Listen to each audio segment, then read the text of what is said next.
할렐루야. 주님의 은혜와 사랑이 여러분 모두에게 함께하기를 주의 이름으로 축원합니다. 오늘 제목을 다 같이 따라하겠습니다. 하나님이 기뻐하시는 산제사.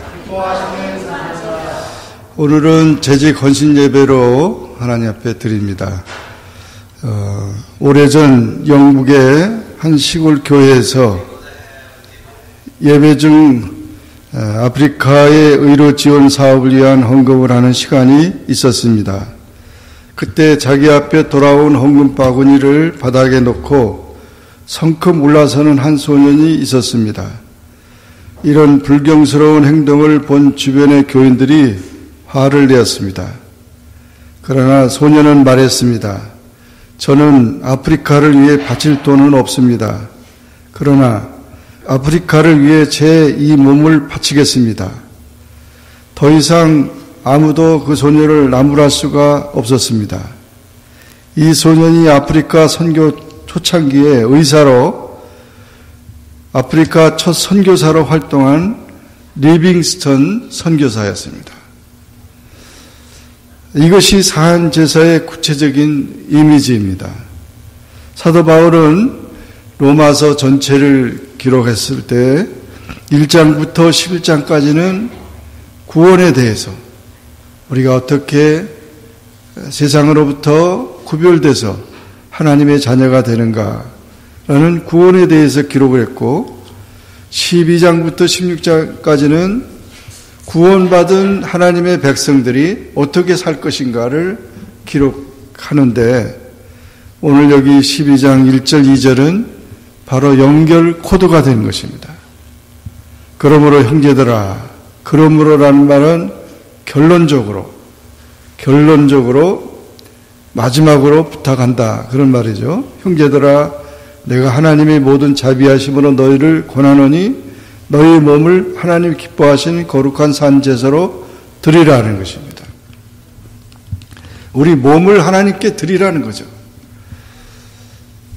군인들은 나라를 위해서 몸을 바칩니다.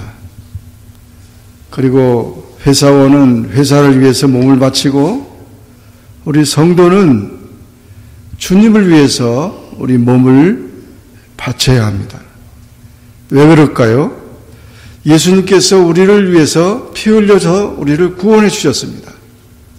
세상으로부터, 마귀로부터, 죄악으로부터 우리를 하나님의 백성으로 영생을 주셨고 엄청난 하나님의 그 축복을 받은 그런 우리의 삶이기 때문에 우리가 주님을 위해서 헌신해야 한다는 것입니다. 어떤 사람이 물에 빠졌는데 살려달라고 막 소리를 질렀어요. 그랬더니 그 책을 이렇게 들고 오는 어떤 사람이 야, 여기 수영하는 법도 모르고 수영을 해가지고 빠져 죽냐? 여기 봐, 책 봐. 깊은 데 들어가지 말고 잘 하라고 그랬잖아. 이 책을 봐. 책을 왜 책을 안 봐가지고 그렇게 빠져 죽냐? 그러면서 지나갔습니다. 두 번째 사람이 또 막 살려달라고 소리 지르니까 두 번째 사람이 둥그런 바가지를 들고 오면서 야, 너는 전생에 무슨 죄가 많냐? 또 죄가 많으니까 너 화를 당하는 거지. 그러니까 사람은 다 전생에 죄 때문에 결과가 오는 거니까 원인이 있으면 결과 오니까 그냥 죽어라. 그냥 죽어. 거기서 죽어서 네가 그런 얘기를 하면서 지나갔어요. 또 사람 살려달라고 소리 지르니까 이번에는 젊은 청년이 달려오더니 뛰어들어가서 사람을 건져내고 자기는 거기서 죽었습니다. 이 세 사람 중에서 누가 이 물에 빠진 사람을 살렸습니까? 바로 첫 번째 지나간 그 사람은 누구냐면 공자 선생이에요. 공자 선생. 도덕을 가르치고 윤리를 가르치고 이렇게 살아야 된다. 그런 도덕적인 것을 얘기를 하는 공자 선생이. 공자 선생은 말하기를 하늘의 죄를 누가 사할 수 있느냐. 인명은 제천이다. 그래서 죄를 살 수가 없다는 거예요. 그렇게 말했고, 두 번째 바가지 들고 온 사람은 누구냐면 석가모니입니다. 석가모니는 인생은 돌고 도는 겁니다. 윤회설을 주장하고, 그래서 원인이 있으면 거기에 대해서 결과를 가지는 것이고, 거기서 그 고통을 갖다가 해탈을 해야만 부처가 되고 그런다는 거예요. 그러니 그 자체도 사실은 자기도 결국은 공자도 죽고 그 석가모니도 죽었습니다. 그것이 해결됐다고 믿는 사람들이 지금 불교를 막 믿고 있지만, 우리는 그게 그 고통을, 그 죽음을 해결했다고 믿지 않습니다. 세 번째 젊은 청년은 바로 예수 그리스도입니다. 예수님이 우리를 위해서 십자가에 피 흘려 주셨고 우리를 구원해 주신 것입니다. 믿습니까? 그러므로 우리가 예수님의 그 십자가, 그 피 흘림은 실제적인 것이고, 그것은 공자나 그 석가모니 그렇게 종교가 도덕이 가르치는 그런 것이 아니라는 거죠. 우리 기독교는 분명히 생명의 종교입니다. 우리 생명의 종교이기 때문에 죽을 자가 살아나고 병든 자가 고침받고 영원히 사는 것, 예수님이 영생을 주시는 그 축복이 있다는 사실입니다. 그래서 이와 같이 하나님이 기뻐하시는 거룩한 산 제사로 드리라는 것입니다. 제사라는 것은 원래 구약에서 나온 얘기인데, 구약에는 피 흘리는 제사가 있고 피 없는 제사가 있어요. 피 흘리는 제사는 제사장한테 백성들이 제물을 양이나 소나 비둘기나 끌고 와가지고 내가 이런 죄를 졌으니까 이 죄를 용서해달라고 그러면은 그 소나 양을 잡아서 피를 뿌립니다. 그래서 그 내 죄가 이제 용서받았다, 이런 겁니다. 그 피 흘리는 것은 죄를 용서받기 위해서 피 흘리는 제사를 드리는 겁니다. 또한 다른 제사가 있어요. 곡물로 드리는 제사가 있고 그런 모든 열매를 드리는 제사가 있어요. 그것은 감사해서 하나님이 우리에게 일용할 양식을 주셨고 모든 그 삶을 보호해 주셨기 때문에 그 은혜에 감사해서 감사함으로 헌신함으로 드려지는 피 없는 제사를 드립니다. 그런 헌신제를 드리는 겁니다. 그래서 이와 같이 이스라엘 백성들은 그런 제사를 통해서 하나님과의 관계를 맺고 하나님의 백성으로서 살아가게 됐는데, 우리는 그런 제사를 드리지 않고 이제 예수님이 드렸기 때문에 제물이 되어주셨고 제사장이 되어주셨기 때문에 우리는 이제 하나님의 자녀로서 주님을 예배하기만 하면 되는 것입니다. 그러므로 우리는 자신의 몸을 바쳐서 하나님 앞에 사한 제사를 드리라는 것은 이제 주님의 그 은혜 속에서 감격하며 주님을 위해서 살아가는 그런 말씀인 것입니다. 그래서 우리 몸은 그리스도께서 피로 사신 것이기 때문에 하나님께 바쳐야 마땅한 것입니다. 하나님께 거룩한 사한 제사로 드려야 하는 것입니다. 참된 헌신은 바로 이렇게 우리의 삶을 통해서 드리는 제사인 것입니다. 고린도전서 6장 19절 20절에 보면 너희 몸은 너희가 하나님께로부터 받은 바 너희 가운데 계신 성령의 전인 줄 알지 못하느냐. 너희는 너희 것이 아니라 값으로 산 것이 되었으니 그런즉 너희 몸으로 하나님께 영광을 돌리라 한 것입니다. 그러므로 이제 우리가 주님을 모시고 사는 사람이고 또 주님을 위해서 사는 사람들이기 때문에 우리가 주님을 섬기면서 하나님께 영광을 돌려야 하는 것입니다. 두 번째로 이제 이 세대를 본받지 말라, 그런 말씀을 했어요. 이 세대를 본받지 말라. 이 세대를 본받지 마라. 이 세상을 왜 본받지 말아야 되는가? 하나님이 세상을 만들어준 세상입니다. 또 하나님이 세상을 다스리십니다. 이 세상을 사랑하셔서 예수님을 보내셨다고 했습니다. 그러나 이 세상은 하나님이 기뻐하는 세상이 되지 못하고 있습니다. 왜 그렇습니까? 우선 이 세상에 돈이나 쾌락이나 권력이 지배하고 있고 이 세상에 악한 사람들이 많이 있다는 거죠. 그 죄악이 이 세상에 죄악 세상이라는 것을 누구도 다 부인할 수 없습니다. 하나님이 만들어 놓은 아름다운 세상이 아닙니다. 그와 같이 그 모든 세상을 망가뜨린 것이 누굽니까? 바로 사탄 마귀가 그렇게 했다는 것이죠. 사탄이 지배하고 있다는 거죠. 많은 사람들, 어떤 사람들은 귀신이 있냐고 그랬더니 귀신 같은 게 어디 있어? 이렇게 얘기하는 사람이 있는데 성경에 분명히 귀신이 있다고 그랬고 마귀가 있다고 그래요. 분명히 살아계신 하나님도 계시지만 그런 악한 영이 지배하고 있다는 것입니다. 그래서 우리로 하여금 하나님 백성들을 괴롭히고 또 많은 그런 무서운 그런 세상으로 만들고 있고 어두운 세상으로 만들고 있다는 사실입니다. 그래서 예수님도 이 세상을 노아 시대와 같고 소돔과 고모라 시대와 같다고 말했습니다. 세상이 점점 도와질 것이라고 생각하는 그런 생각을 우리는 위험한 생각이에요. 이 세상은 망합니다.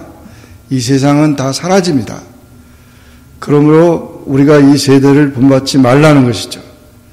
세상이라는 말을 성경에는 321번이 기록되어 있습니다. 이 세상은 어떤 세상을 말하냐면 하나님을 거부하고 하나님을 떠난 세상을 말하는 것입니다. 그런 하나님을 거부하고 하나님 떠난 세상에서는 온갖 많은 시험들이 있다는 사실입니다. 전도자였던 휘필디라고 하는 사람이 강도를 만났습니다. 그 여행하기 위해서 돈을 이렇게 한 뭉치를 이렇게 잘 가지고 있었는데 강도가 만나서 그 돈 내놔 그래가지고 돈을 뺏겼습니다. 그래서 이제 뺏기고 정말 아무것도 없이 이렇게 됐는데 그러고 가는데 또 그 강도가 다시 찾아왔어요. 왜 찾아왔냐면은 이 여행하는 휘필드 전도자가 이 옷이 아주 멋있었거든요. 이 옷 내놔. 그래가지고 자기 옷하고 바꿔 입었어요.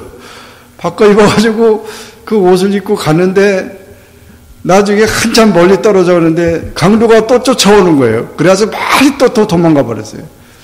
왜 쫓아왔냐면 이 옷을 바꿔 입어가지고 아까 돈을 집어넣은 게 다시 돌아간 거예요.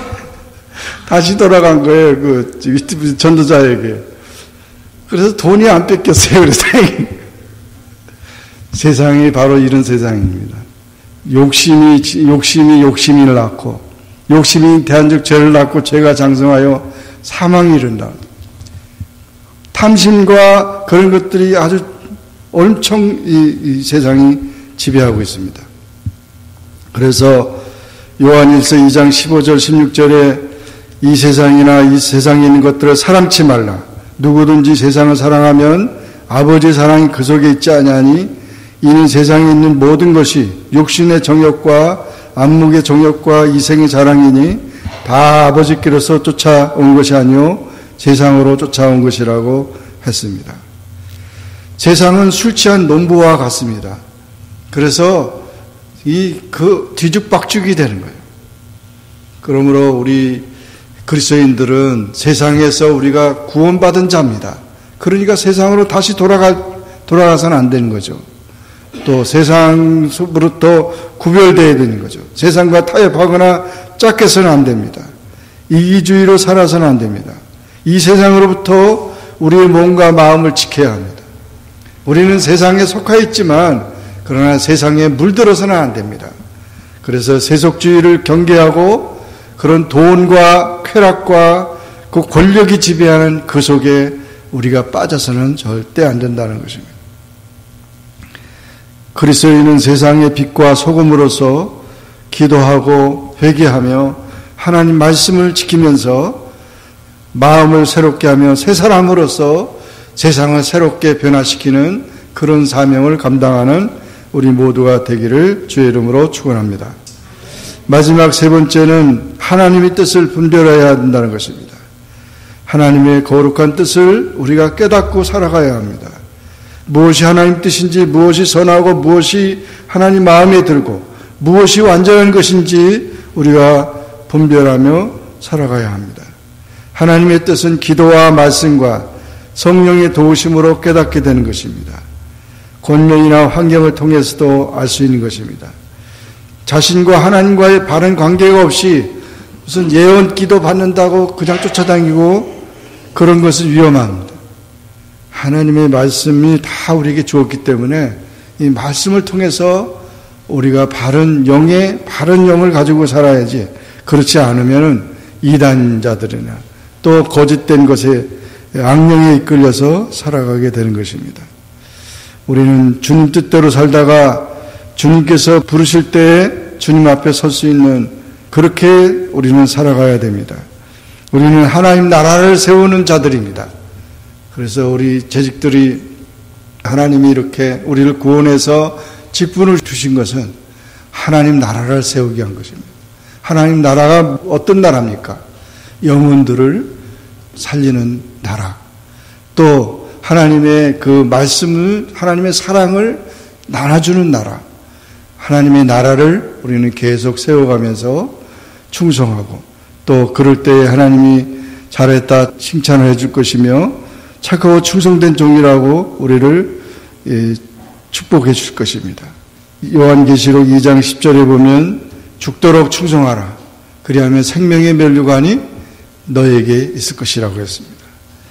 우리는 주님의 사람들이기 때문에 우리 몸을 바쳐서 하나님 앞에 섬기면서 또 세대를 본받지 않고 하나님의 뜻을 분별하면서 하나님의 나라를 위해 충성하는 우리 여러분 모두가 되어서 우리 한빛교회를 통해서, 모든 우리 교회를 통해서 많은 영혼들이 구원받는 그런 역사가 일어나고, 또 우리 가정이 하나님 나라가 이루어지고 우리 자녀들이 그 신앙을 지켜가는 그런 하나님 나라 운동이 아름답게 이루어지기를 주의 이름으로 축원합니다.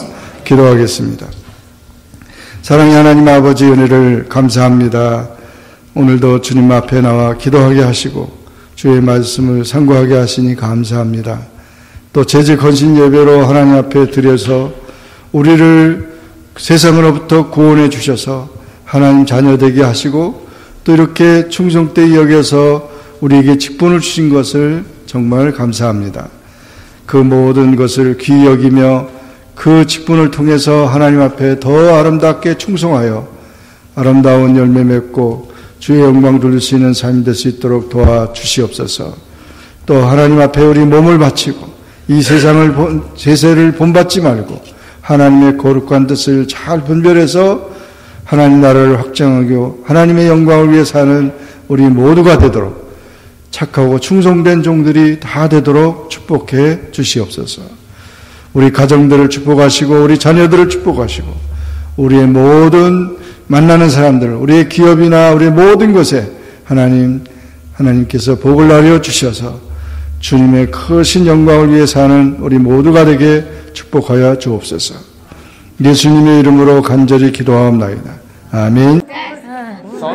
시작. 나의 나라 우리에게 양식을 주시는 그대로 오시면